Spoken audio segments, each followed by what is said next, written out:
What's going on, guys? Here's an update on our Turbo Foxbody build that we haven't posted about in forever. I don't think I got a whole lot of views last time, but it's come pretty far. If you guys go back and look at other videos, we're just gutting the whole thing and welding the body, and now we got the motor and everything set in there. Changed turbos twice, I think. No, just once, because we did the Garrett.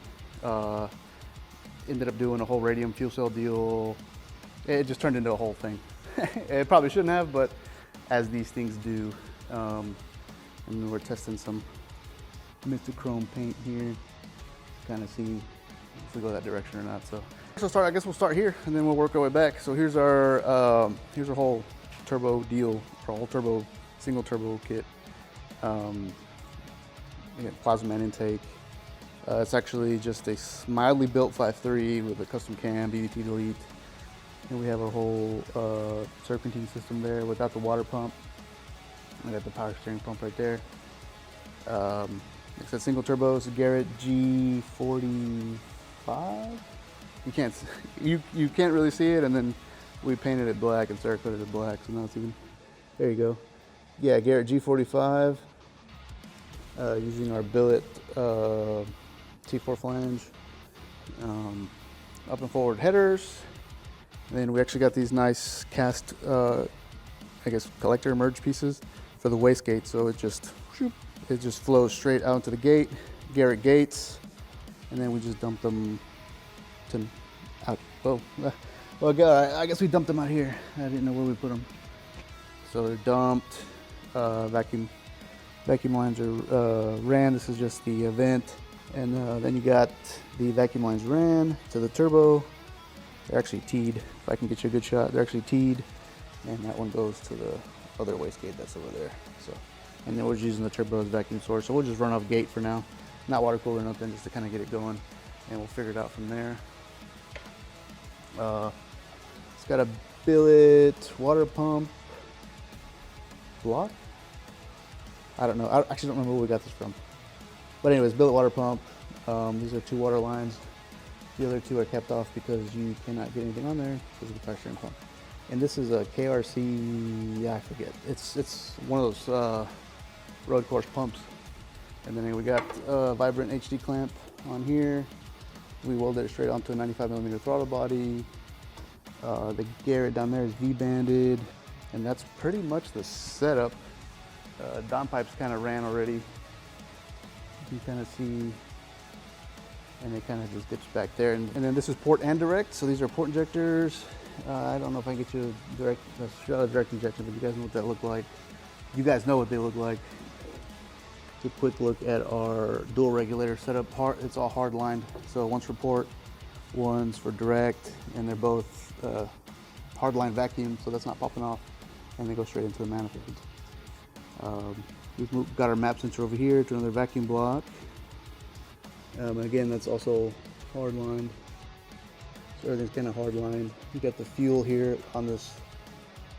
Our main feed runs to this radium block, and it splits off.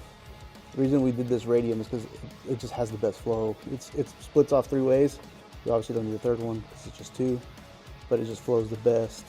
But now they have a dual regulator, so for DI and PI. So in the future, we won't use 2 regulators like this. The feed would just feed to that main block, and it split off, which makes it much easier.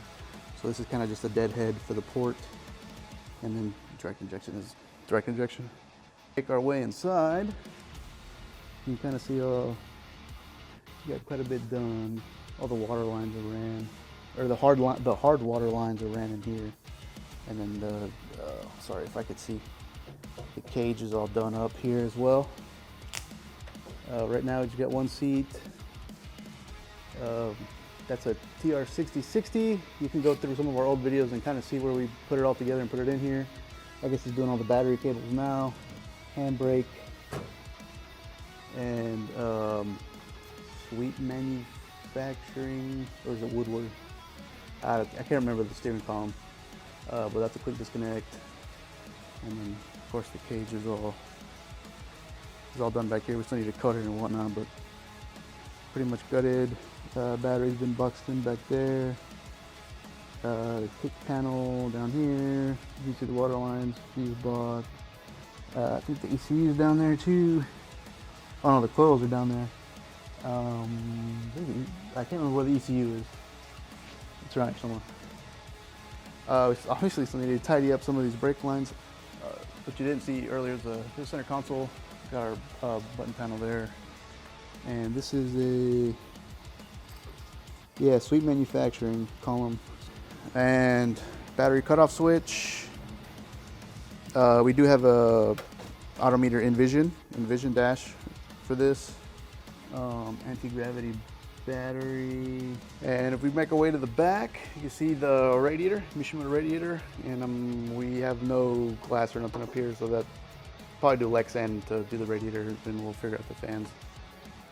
Radium 3-pump fuel, so I guess 4-pump, 1 lift, and then 3 feed pumps. And then here's we made this whole back section flush, so this can sit up here, and it's still removable. So we actually have the radium cage in the bottom. I'll see if I can get a shot for you. So the whole thing comes out real easily. You just undo. Well, no, you just undo these things, and it lifts up. And these straps. We got an Injector Dynamics filter. F750 filter, I think. There's the vent, but this is one of the filter with we got a fuel pressure sensor there. This is our fill,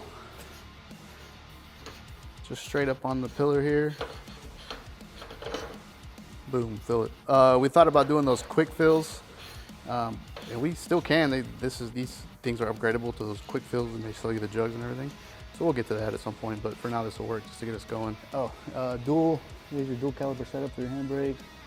And if you guys remember, this thing has an IRS. I think right now we're just working on coil overs, at least for the front.